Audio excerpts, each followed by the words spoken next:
Small compact photocells of the O6 wetline series.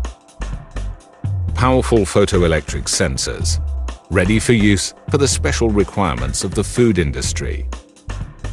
Extensive test series simulate use in industrial applications.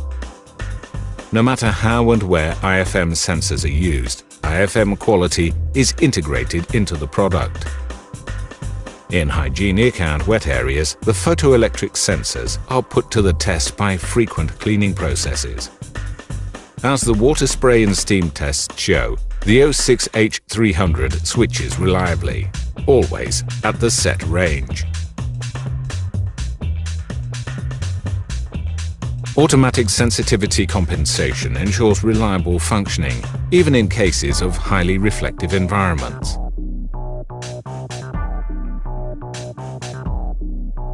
Temperature shock tests have shown that the sensors are suited for a wide range of applications in changing environmental conditions, from -25 to +80 degrees Celsius. The specially developed steam boiler test verifies the perfect sealing concept, with double seals for the setting potentiometers and the flush front lens made of shatterproof plastic.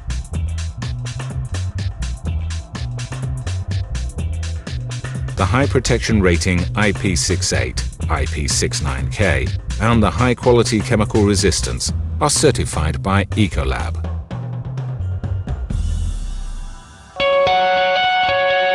IFM Electronic, close to you.